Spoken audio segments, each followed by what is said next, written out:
अगर आप अपने घर गए तब कला से लीलावती पूछते कि हे पुत्री तो इतना कह तेरे मन में क्या है। तब कला तो शीघ्र ही अपनी माता से बोलती है, जय माता मैंने शांतन दिख कहीं एक मनोज पुरकर देखा है। कन्या के से वचन सुनकर सत्य लीलावती प्रसन्न होकर सत्यों को व्रत करने को तैयार होते हुए फिर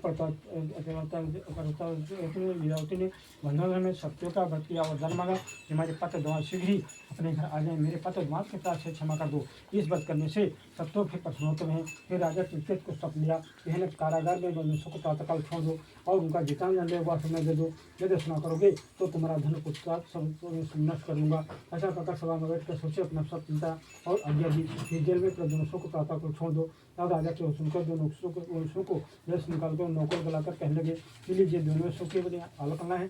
फिर दोनों ने राजा चुनकुत को नर पर रख के पहले चरित को याद कर भय सुगाकुल को कुछ नहीं बोले। राजा दोनों को देखकर बोले कि भगवान तुम्हें महा दुखला है और तुम्हें कुछ नहीं। फिर बिना कर हमद लगी। फिर वह साभूषण देकर उन्हें वहीं स्थित किया और कहा जितना ले लिया उसे उतना दोनों ने दिया। और कहा राजा को प्रणाम कर दोनों से बोले ये आपके कृपा से चले जाएंगे। यह कहकर स्वतंत्रमान अपने घर को चल उतर हैं। बोलो सोतो तो देह समाज बोलो सोदी स्वामी की जय।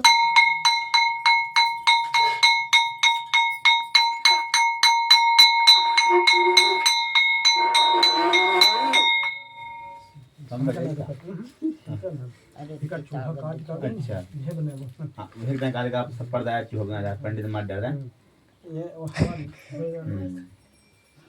सब खाइए ना ना बताओ बढ़िया बढ़िया तो जो एक है ऋषि साधु मंदिर अपने चल दिए।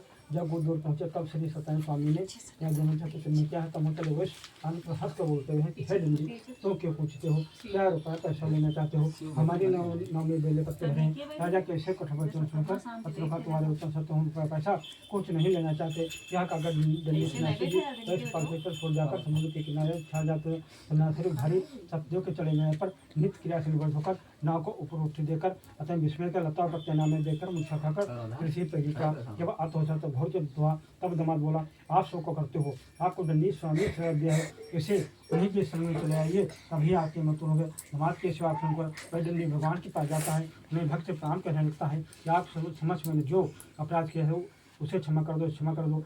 वह बार बार प्रणाम करके बड़ा दुखी होता रहा और उसे रोकते देखकर बनारसी ने कहा कि वह तुरो मत वस्तु तो मेरी पूजा से तुम महामूर्ख हो गए। हे दुमते हमारे जैसे तुम्हें बाबा दुखना है। भगवान के सेवा सुनकर स्तुत करने लगता है कि हे प्रभु ब्राह्मण देवता के मैं से मोहते हैं, आचार्य के आपके गुणों को रूप नहीं जानते, तब आपके मैं से मोहते हूँ। अब प्रसन्न ऐसा अनुसार आपकी पूजा करूँगा कि पहले